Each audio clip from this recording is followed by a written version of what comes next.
A man worth $80 billion who could buy the entire city block walks into a greasy diner wearing a thrift store jacket with a hole in the elbow.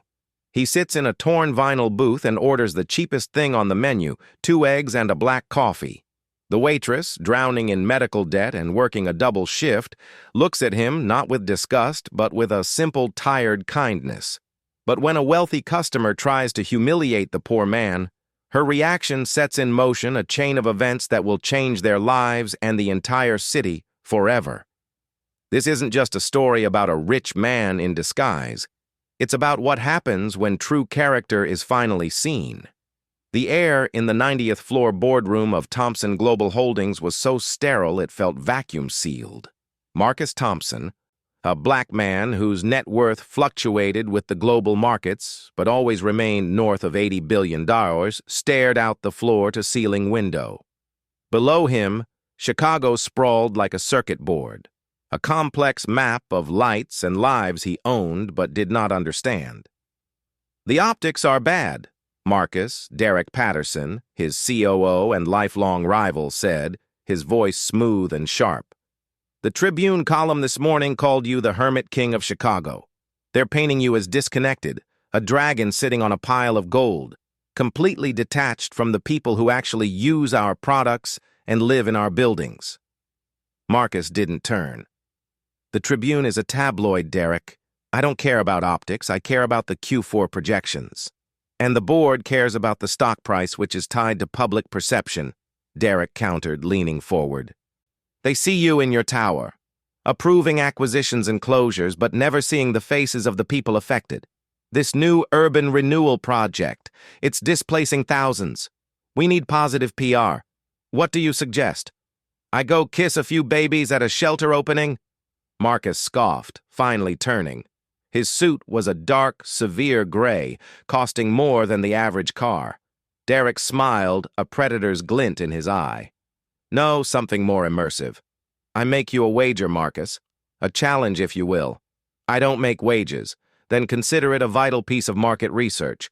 For 1 week, 7 days, you live like them. No access to your accounts, your cars, your name. We'll give you a room at a hostel in the warehouse district. A burner phone, $300 in cash. That's it. See if the Hermit King can survive among the commoners." Marcus was about to dismiss the idea as absurd, a childish stunt, but he saw the look on Derek's face, a look of smug certainty that he couldn't do it, that he was, in fact, too soft, too removed, too royal to handle reality. The challenge wasn't about PR. It was about Derek testing his nerve. "Fine," Marcus said, his voice dangerously low. 1 week. But when I return, Derek, that urban renewal project's over budget committee, you're leading it personally from the ground." Derek's smile faltered, but he nodded. Done. 2 days later, Marcus Thompson was gone. In his place was Mark, a man who looked like he'd been chewed up and spit out by the city. His disguise was painfully simple, a worn flannel shirt from a thrift store, jeans faded at the knees, and a pair of scuffed work boots. He hadn't shaved in 2 days, and the gray stubble on his jaw made him look less like a billionaire and more like a man 1 step away from sleeping on the subway. The $300 was vanishing faster than he'd anticipated. The hostel room was a cramped, noisy box that smelled of mildew. For 48 hours he had walked the streets, invisible. People didn't just ignore him. They looked through him, his power, his name, his sheer presence. It was all gone, stripped away by a cheap flannel shirt. He was hungry. Not the polite. "I should schedule lunch." Hunger he was used to, but a knowing hollow ache in his gut. He had $40 left to last him 5 more days. He found himself standing outside the Silver Spoon Diner. It was a relic. A long, narrow eatery wedged between a pawn shop and a laundromat. The sign flickered, the E in spoon buzzing erratically. The windows were steamy. Hiding the inside, he smelled grease, stale coffee, and the sharp tang of industrial bleach. He pushed the door open. A small bell tinkled. The diner was real. It was everything his boardroom was not. The vinyl on the booths was cracked, revealing yellow foam. The floor was worn checkerboard tile, a long counter stretched down one side where a few tired-looking men held coffee mugs. In the air was the sound of sizzling, the clatter of plates, and a low, static-filled radio playing a forgotten 80s song. He slid into a booth by the window. The seat was cold. He felt a dozen eyes flick to him, assess him, and dismiss him. He was just another piece of the worn-out scenery. A moment later, a waitress appeared. She looked exhausted. Her dark hair was pulled back in a severe ponytail, and there were faint purple smudges under her eyes. But her uniform, a light blue dress with a white apron, was impeccably clean. Her name tag pinned slightly crookedly read, "Sarah, coffee?" she asked. Her voice wasn't cheerful or bubbly. It was flat, professional, and utterly tired. "Please, Black," Mark said. His own voice sounded rough to his ears. She returned instantly, a heavy chipped brown mug in one hand and a coffee pot in the other. She poured without a word, slid a plastic-wrapped menu onto the table, and moved on to the next booth. Mark watched her. She moved with an efficiency that was almost hypnotic, clearing plates, refilling coffees, taking an order from a construction crew, all with a minimum of motion and zero wasted energy. He opened the menu. The prices were from another era. He scanned for the cheapest possible item that qualified as a meal. He found it under all-day basics. 2 eggs, any style, no sides. $350. When Sarah returned, her notepad ready, he didn't meet her eyes. He just pointed at the menu. "I'll just have the 2 eggs, sunny side up, and the coffee." He braced himself. He expected a sigh, an eye roll, a look of pity or contempt. He was, after all, taking up a valuable booth for a $350 order. Sarah simply wrote it down. "Come right up," she said in that same flat, professional tone. She turned, clipped the order to the rotating wheel for the cook, and went back to the coffee pot. Marcus Thompson watched her go. She hadn't judged him. She hadn't smirked. She hadn't done anything at all. She had simply treated him like a customer. In his current state, it felt like an act of profound dignity. He wrapped his cold hands around the warm, bitter coffee mug, and for the first time in a week, felt a strange, unfamiliar flicker of human warmth. Mark sat nursing his coffee, waiting for his meager breakfast. The diner was filling up with the morning rush. The noise level rose, a symphony of clattering forks, gruff morning greetings, and the relentless sizzle from the kitchen. Sarah moved through it all like a shark, all speed and efficiency, her face a mask of neutral politeness. The bell on the door tinkled again, but this time it was followed by a wave of loud, obnoxious laughter. A man and a woman strolled in, demanding attention. The man was in his late 30s, wearing a suit that was just a little too shiny, and a watch that was clearly a status symbol. His hair was slicked back, and he carried himself with the unearned arrogance of a mid-level salesman who'd just closed a deal. The woman with him, Amber, was draped in labels, her perfume cutting through the smell of bacon grease. "Dave, my man." The man boomed, spotting the diner's owner.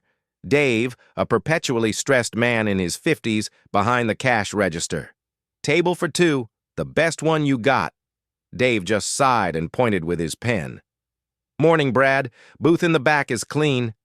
"Now, we'll take this one," Brad declared, gesturing to the booth directly across from Mark. He and Amber slid in, and Sarah was there a second later, water glasses in hand. "Hi, folks. What can I get you?" Brad didn't even look at her. He was busy trying to impress Amber. Yeah, coffee. And I want the lumberjack slam, extra bacon, extra. And tell the cook not to burn it like last time. She'll have the, what did you want, babe? The avocado toast. Pathetic. "I want the healthy start omelet with a side of fruit," Amber said, snapping her menu shut. "Right," Sarah said, scribbling. 2 coffees, 1 lumberjack, extra bacon, 1 healthy start. Just as she was about to turn away, the cook Ray slapped a plate on the pass-through window. "Order up, 2 sunny." Sarah grabbed the plate. It was small, white, and held only two perfectly cooked, glistening, sunny, side-up eggs. She walked it over to Mark's table and set it down gently. "Here you are, sir," she said. Mark murmured, "Thank you." It was this simple, quiet exchange that seemed to infuriate Brad. He watched with a sneer as Mark picked up his fork. "Seriously?" Brad said, his voice loud enough to carry across the diner. Mark froze, fork halfway to the plate. Sarah paused, her body tensing. "Excuse me?"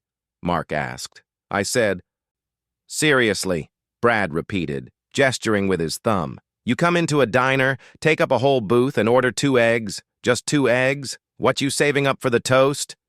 Amber giggled. Mark felt a hot flush of shame and anger creep up his neck. In his world, insults were delivered with silken-voiced precision in boardrooms, not blared across a diner. He had no protocol for this. I just wanted some eggs," Mark said, his voice small. "Yeah, well, some of us are here to eat a real breakfast, pal," Brad sneered. "People like you are bad for business, just taking up space. Dave ought to have a minimum charge." Before Mark could even process the humiliation, Sarah stepped directly between the two booths. She wasn't looking at Mark. Her gaze was locked firmly on Brad. "Sir," she said, her voice no longer flat. It was cold. Cold and hard as steel. "We don't have a minimum charge. All our customers are welcome here, regardless of what they order." Brad looked taken aback, then annoyed. "Hey, I'm just saying, it's pathetic." "No," Sarah said, her voice dropping lower, forcing Brad and Amber to lean in to hear her. "What's pathetic is a grown man needing to insult a stranger to feel big in front of his date. He's a paying customer, the same as you. Now, I've got your order. Is there anything else I can get for you?" The way she said anything else made it clear it was a dismissal, not an offer. Brad's face turned a blotchy red. He was used to being the loudest person in the room. "Why are you sticking up for him? He's a bum. Look at him." "I'm sticking up for my customer," Sarah retorted, unblinking. "And I'm asking you, as my other customer, to please be respectful of everyone else in this diner. Or I can ask Dave to find you a different table. Perhaps one by the kitchen door." The threat was clear. Amber actually recoiled, looking embarrassed. Brad, seeing he'd lost the power in the exchange, just scoffed and waved his hand. "Whatever, fine. Just get me my coffee, sweetheart, and don't spit in it." "I would never do that," Sarah said, her professional mask sliding back into place. "Your coffee will be right out." She turned and walked away. The entire interaction had taken less than 90 seconds. Mark stared down at his 2 eggs. He felt shaken. He, Marcus Thompson, had just been defended by a waitress he'd never met. She hadn't done it for a tip. She clearly didn't expect one from him. She hadn't done it because she knew him. She had done it because it was the right thing to do. It was a principle. He watched her as she went back to work, pouring coffee for Brad and Amber as if nothing had happened. She was efficient. She was tired. And she was in that moment the most impressive person Marcus Thompson had met in a decade. He ate his eggs slowly. They were just eggs, but they tasted like a revelation. He looked at the waitress again, really looked at her. Sarah. He wouldn't forget that name.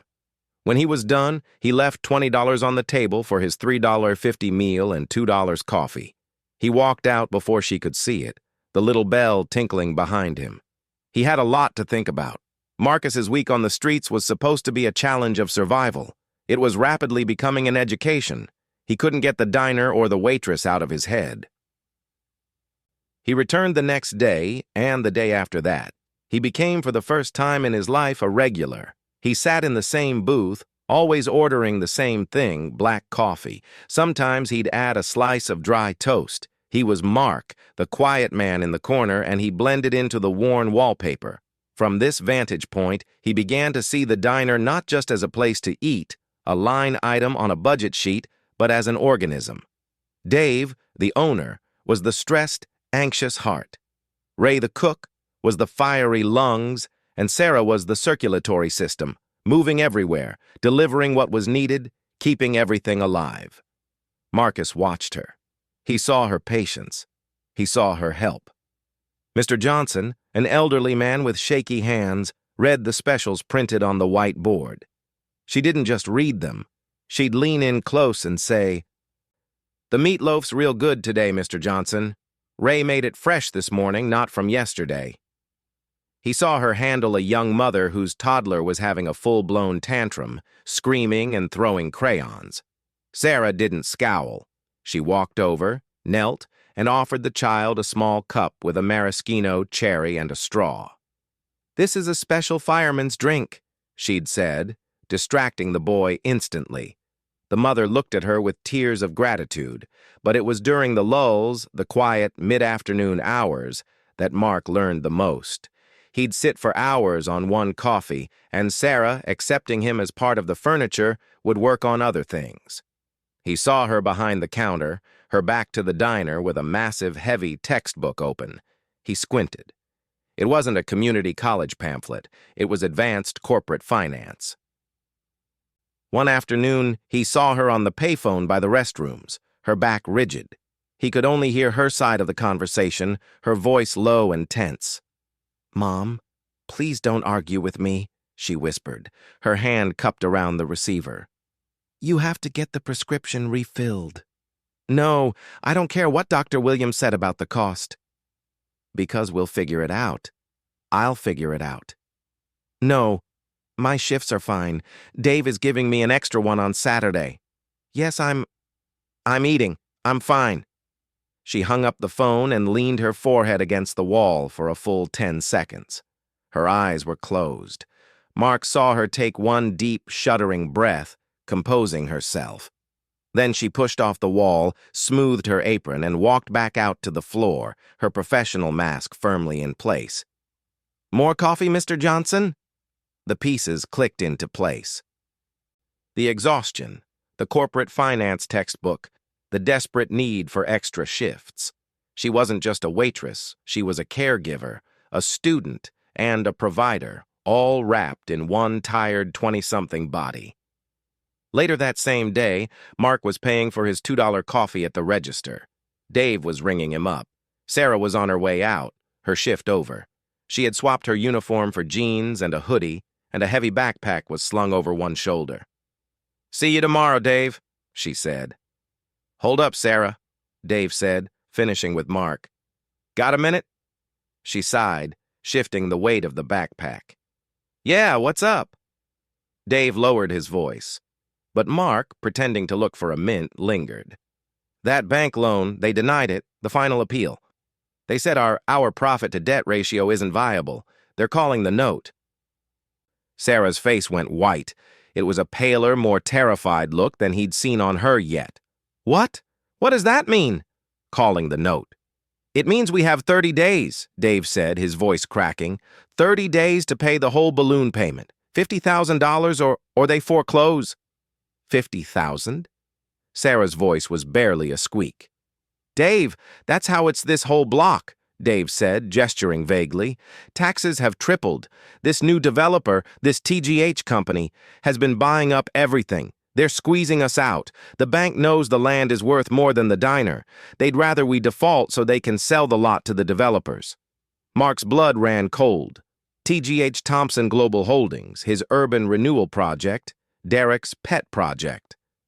The diner wasn't just failing. His own company was the one holding the gun to its head. The bank wasn't an independent actor. Thompson Global likely owned the bank's debt, or was the developer the bank was colluding with? "Dave, we can't," Sarah whispered, her eyes frantic. "This place, this is your whole life." It's my job. It's Ray's job." "I know, kid," Dave said, rubbing his face. I don't know what to do. I've got nothing left to leverage." Sarah stared at the floor, the heavy finance textbook in her bag seeming like a cruel joke. She looked up, her eyes hard. "No, we fight. We'll do a fundraiser, a Save the Silver Spoon night. We'll call the Tribune. A fundraiser for 50 grand, Dave said, defeated. We'd be lucky to make 5. "It's better than nothing, Dave. We have to try." She turned and practically ran out the door, the bell tinkling violently. Mark stood by the register, his $2 coffee completely forgotten. He was no longer an observer. He was a participant. His experiment, his stupid, arrogant wager with Derek, had just collided with reality. And the reality was Sarah, her sick mother, her finance textbook, and the $50,000 note his own company was responsible for. He left the diner walking past the pawn shop and the laundromat. He was Marcus Thompson, the Hermit King, and he had just discovered that his kingdom was built on the ruins of places like the Silver Spoon and on the backs of people like Sarah. The next day, the atmosphere in the diner was thick with a toxic, silent dread. The regulars, like Mr. Johnson and the construction crew, could feel it. Dave wasn't just stressed. He looked broken. Sarah was working on pure, vibrating, nervous energy. She was still polite, still efficient, but her smile was a brittle painted-on thing. Mark sat in his usual booth, nursing his coffee. He felt like a spy, a traitor in their midst. He knew their fate, and he knew he was the architect of it. Around 11 a.m., the bell tinkled. This time it wasn't a customer. A man in a sharp $1,000 suit walked in. He was all sleek lines and polished surfaces, a stark modern blade in the soft, worn-out diner. He held a leather portfolio. Mark recognized the type instantly. He employed thousands of them. This was a shark. The man ignored the "Please wait to be seated" sign and walked directly to the counter where Dave was counting receipts. "David Turner?" the man asked. His voice was smooth but carried an implicit condescension. "That's me," Dave said, looking up wary. "Kevin Richardson," the man said, not offering a hand, but placing a business card on the counter. "I'm with the Urban Redevelopment Division of Thompson Global Holdings." Mark's stomach tightened. This was one of Derek's men. Sarah, who was refilling the sugar caddies, froze. Her head snapped up. "I think you know why I'm here," Richardson said, opening his portfolio. "The bank's note. As you know, they've called it, and as of this morning, TGH has acquired that debt. You bought our debt," Dave stammered. "We did," Richardson said with a dismissive little smile. "It simplifies things. Now you have two options. Option A, you pay the $50,000 plus our acquisition fees within," he checked his watch, "a gold Rolex, 48 hours. Or option B, which I strongly recommend." He slid a sheath of papers across the counter. "You sign this. It transfers the deed to TGH. We forgive the debt, and as a gesture of goodwill, we'll give you $5,000 for relocation expenses. You'll be out by the 1st of the month." $5,000. Dave's voice was a choked whisper. "This place is worth 10 times that. My equipment alone. Your equipment is 20 years old, Mr. Turner. Your goodwill is non-existent. Your books are a disaster. We're not buying your diner. We're buying the dirt it sits on. The $5,000 is a gift. I'd take it." This was when Sarah moved. She put the sugar caddies down with a sharp clack and walked right up to Richardson. Mark had seen her face down Brad. This was different. This was not a bully. This was an executioner. "You can't do this," she said, her voice shaking but full of fury. Richardson finally turned his gaze to her. He looked her up and down. The apron, the sensible shoes, the ponytail, and dismissed her. "I don't believe I'm speaking with you, sweetheart." "Her name is Sarah," Mark said, his voice startling himself. It was quiet, but it cut through the diner. Richardson, Dave, and Sarah all turned to look at him. Mark, the bum in the corner booth. Richardson raised a perfectly plucked eyebrow. "I beg your pardon," I said. "Her name is Sarah," Mark repeated, standing up slowly. He suddenly felt the shabbiness of his clothes, the itch of his stubble. "And she asked you a question. How can you do this?" Richardson let out a short, surprised laugh. "Who are you?" "The local color." "Sit down, old man. This is business. It's above your pay grade." "He's a customer," Sarah snapped, her attention returning to Richardson. "And he's right. This is Dave's life. My life. Raise. You're throwing people out on the street for what? Another glass tower? Another bank? It's called progress, little girl," Richardson said, his patience gone. This entire block is being leveled. We're building a new mixed-use commercial center. It's going to bring real jobs, not this." He waved a hand at the diner. "This place is a relic. It's time to let it die." "It's not a relic. It's a home," Sarah shot back. "Mr. Johnson has been eating here every day for 30 years. Those men," she pointed to the construction crew who were watching intently, "have nowhere else to go for a hot lunch they can afford. You're not just tearing down a building, you're tearing down a community." "That is a very sweet, very naive sentiment," Richardson said, turning back to Dave. "But it doesn't pay the bills. Dave, the clock is ticking. You have 48 hours to decide. The $5,000 offer is only good for today. If I walk out that door, it's gone. Tomorrow, we just take the building." Dave looked at the papers, his hand shaking. He looked at Sarah, his eyes full of defeat. He looked at Ray, who was standing motionless in the kitchen window, a spatula in his hand. "Get out," Dave whispered. "What?" Richardson said. "Get out of my diner," Dave said louder this time. He pushed the papers back across the counter. "Get out!" Richardson stared, genuinely shocked. He'd expected a broken man. He got one, but one with a last spark of defiance. He slowly, deliberately gathered his papers. "Very well," Richardson said, his voice frigid. "You've made a terrible, terrible mistake. We will begin foreclosure proceedings immediately. You, your cook, and your little attack waitress here will be on the street by Monday. Have a nice day." He turned on his heel and walked out, the bell tinkling mockingly behind him. The diner was dead silent. Sarah stood frozen, her chest heaving. Dave slumped onto a stool, put his head in his hands, and for the first time began to openly weep. Mark sat back down in his booth. He felt a cold, precise rage he hadn't felt in years. This wasn't business. This was a mugging. And Kevin Richardson, his employee, had just threatened a good man and insulted the one person who had shown Mark any kindness. Derek's urban renewal project wasn't just bad optics. It was rotten to the core. His experiment was over. It was time for Marcus Thompson to come back. The rest of the day was a blur of quiet despair. The Silver Spoon Diner felt like a funeral home. Mr. Johnson came in, saw Dave's face, and wordlessly ate his meatloaf. The construction crew was subdued. Sarah moved like a ghost, her face pale, her textbook completely forgotten. Mark stayed. He couldn't leave. He ordered another coffee and another. He watched Sarah mechanically wipe down the counter, her eyes red and puffy. He finally stood and walked over to her. "Sarah." She looked up, startled. "Oh, Mark. Sorry. You need something? I heard what that man said about everything." She gave a bitter, sharp laugh. "Yeah, well, progress, right? The little guys always get crushed." She slammed a salt shaker down. I don't know what to do. I read that textbook every night. Corporate finance.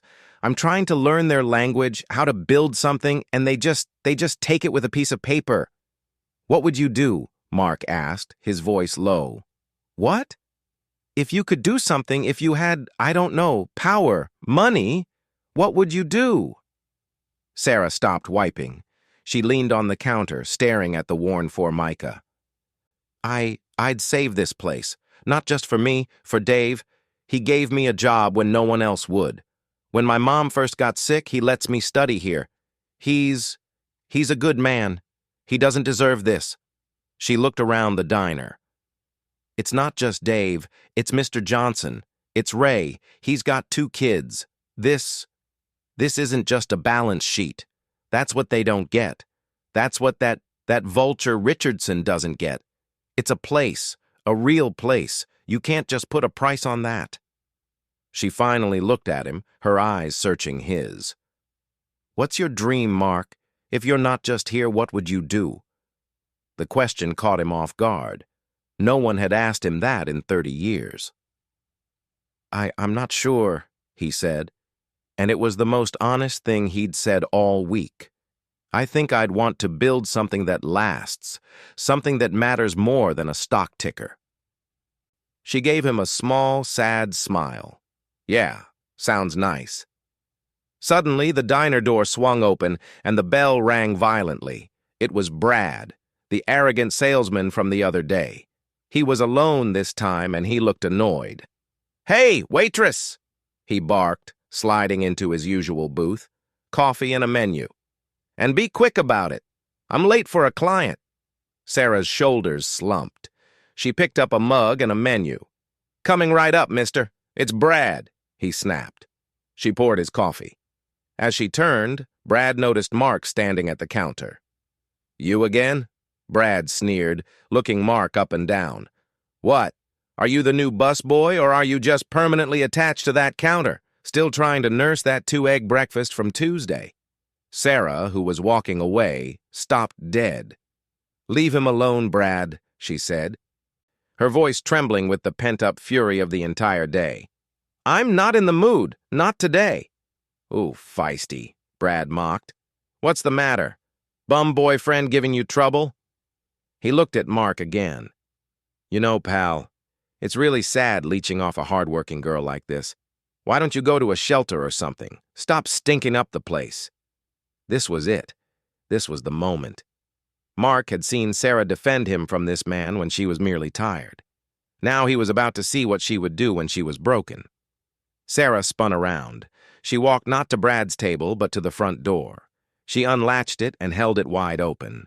The cold October air rushed in. "Get out," she said. Brad stared. "What did you say to me?" "I said, 'Get out,'" she repeated, her voice ringing with absolute final authority. "We are closed for you permanently. You've insulted our customers, you've insulted me, and you are a miserable human being. We don't want your money. Leave. You can't kick me out." Brad sputtered, standing up. "I'm a paying customer. I'll have your job. I'll talk to Dave." "Dave!" Sarah yelled, not taking her eyes off Brad. Dave came stumbling out of the back office, his eyes bloodshot. "What? What is it?" "I am refusing service to this man," Sarah said, pointing at Brad. "He is harassing another customer and me. I want him gone. Do you support me?" Dave looked at Brad, who was puffed up with indignation. He looked at Sarah, who was standing like a statue, her hand on the door. He looked at Mark, the quiet man who had been the subject of the abuse. Dave walked to the counter, picked up the phone, and started dialing.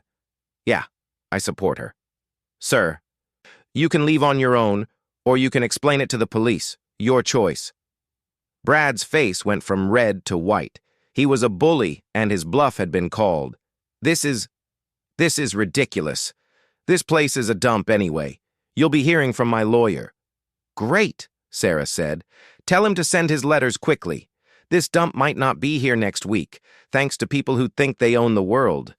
Brad grabbed his coat, threw $2 on the table for the coffee he hadn't drunk, and stormed out, shoving past Sarah. She slammed the door behind him and locked it.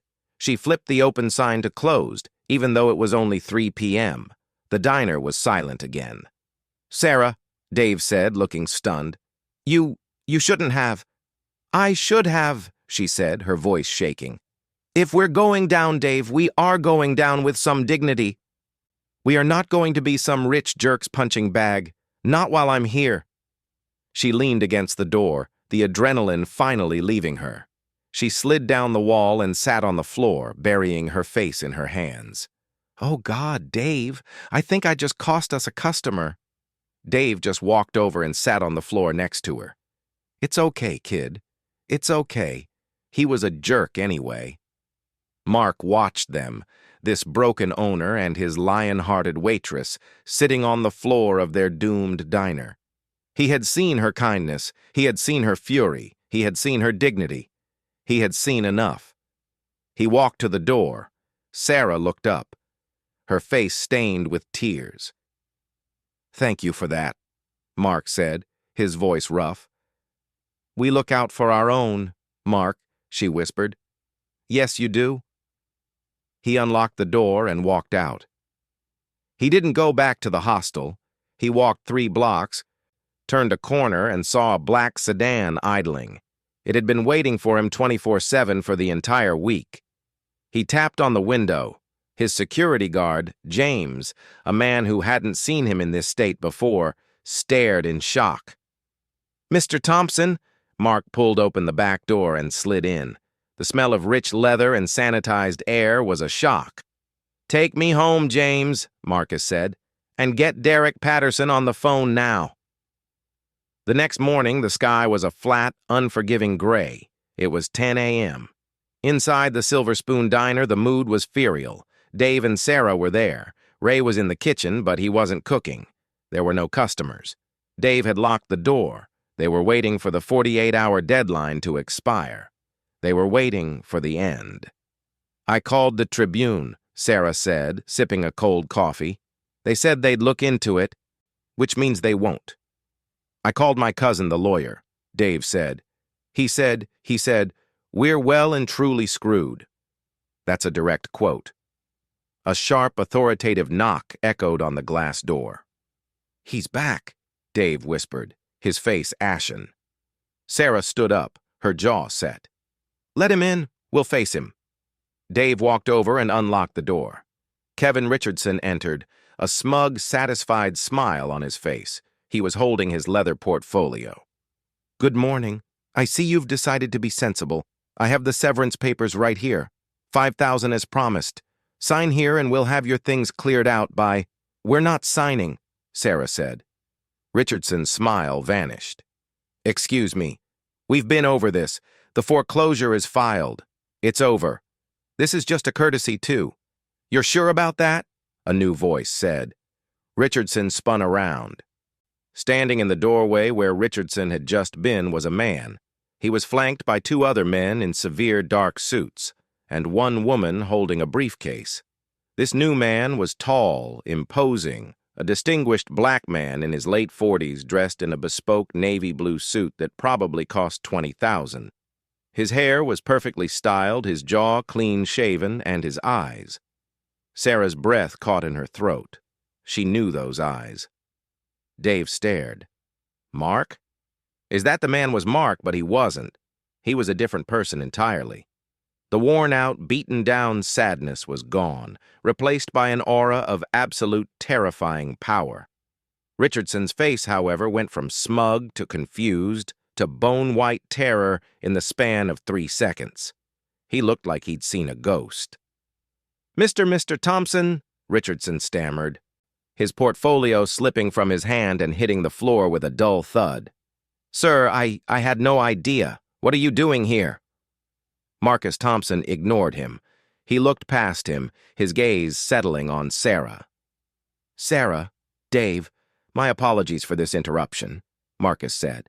His voice was the same, yet entirely different. It was smooth, educated, and resonant with command. "Mr. Thompson," Sarah said, her mind completely unable to connect the two images. I don't understand. You're Mark. You're the man with the 2 eggs sunny side up," Marcus finished, a small grim smile touching his lips. "Yes, I was. And I must say, Ray, they were excellent." Ray, peeking from the kitchen, just nodded dumbly. "Sir, I can explain," Richardson yelped, scrambling to pick up his papers. This is just a standard acquisition. A minor property on the new development block. It's just business." Marcus finally turned his cold, powerful gaze on Richardson. "Just business, Kevin? Is that what you call threatening a man in his own shop? Insulting his staff, offering him $5,000 for a property you and I both know is the linchpin of the whole block. Sir, I was just following the directive from Mr. Patterson's office. Acquire at all costs. Keep the overhead low." That was the memo. Richardson was sweating now, his polished veneer cracking wide open. "Mr. Patterson's memo did not, I assure you, include being a cartoon villain," Marcus said dryly. "You told Mr. Turner this place was a relic that needed to die. You called Miss Price sweetheart and little girl. You represented my company, my name, with a level of thuggery I find appalling." "Sir, Kevin," Marcus said, cutting him off. "You're fired. It was so simple, so fast. You can't. I can. I just did. The 2 men behind me are from security. They will escort you back to your office. You will pack your personal items. Your severance will be nothing. Now, give your briefcase to Janet." The woman with the briefcase stepped forward. Richardson, looking utterly destroyed, handed it to her. "Get him out," Marcus said. The security men took Richardson by the elbows. "Mr. Thompson, please," he pleaded. "My career, my—" They guided him out the door. The bell tinkled and he was gone. The diner was silent. Marcus Thompson stood in the middle of the room, the billionaire man in the five-and-dime diner. He turned to Dave and Sarah, who were clutching the counter for support. "Mr. Turner, Ms. Price, I am Marcus Thompson. I am the CEO and founder of Thompson Global Holdings, and I am deeply, truly sorry for what my company has done." He walked over to the counter and unclipped a pen from his jacket. He took the foreclosure papers from Richardson's fallen portfolio and in a single bold stroke wrote void across the front page. He signed his name, Monsieur Thompson. This is over," he said, sliding the paper to Dave. "The debt is canceled. The Silver Spoon Diner is and will remain your property, free and clear." Dave looked at the paper. He looked at Marcus. He sank onto a stool, his legs giving out. Sarah just stared at Marcus, her mind racing. The quiet man, the textbook, the fight with Brad, his question. What would you do if you had power? "It was you," she whispered all week. "You were what? Testing us?" "I was testing myself," Marcus said, his voice softer. "I was lost. My company, my life. It had become sterile, disconnected. I was told I didn't understand the real world. So, I came to see it. I didn't expect to find this. I didn't expect to find you." He looked at her, his gaze direct and filled with a profound respect. "Your kindness to a man you thought was a bum. Your defense of him against that bully Brad. Your character, Sarah. When you had every reason to be bitter, you were kind. When you were facing ruin, you were dignified. You reminded me of what value actually means." The door tinkled again. A man rushed in, looking frantic. It was Derek Patterson, Marcus's COO. "Marcus, thank God James called me. What is this? What are you doing? I've got Richardson screaming on the phone. You can't just fire him. That foreclosure is vital to the Derek stopped." He saw the diner, he saw Dave, he saw Sarah, and he saw the look on Marcus's face. "The wager is off, Derek," Marcus said. "What?" "But you completed the week," Derek said, confused. "I said it's off because I won." Marcus said, "I found the one thing: our $80 billion company is completely bankrupt in integrity. And as for the urban renewal project, it's canceled. Effective immediately." "Canceled?" Derek shouted. "Marcus, that's a 9-figure project. The board will have your head." "Let them try," Marcus said. "I'm dissolving the urban renewal division. We're not in the business of tearing down communities anymore. We're in the business of building them up." He turned back to Sarah. "Which brings me to my offer." Sarah stared, her head spinning. An offer?" "This isn't charity," Marcus said quickly, holding up a hand. "I saw you studying, Sarah. Advanced corporate finance. I saw you run the numbers on a fundraiser in your head when Dave told you about the loan. You're smart, you're tough, and you have something my entire company lacks: a moral compass." He took a step closer. "I'm not canceling the project, Derek," he said, looking over his shoulder at his stunned COO. "I'm pivoting. I'm creating a new division at Thompson Global, the Thompson Community First Initiative. Its entire purpose will be to find small businesses, community cornerstones like this diner that are being squeezed out by predatory loans or corporate expansion, and save them. We'll provide microloans, business support, and legal protection. We won't buy them. We'll invest in them." He turned his full attention back to Sarah. "I need someone to run it. Someone who understands what it's like on this side of the counter. Someone who knows the difference between a relic and a home. I want you, Miss Price.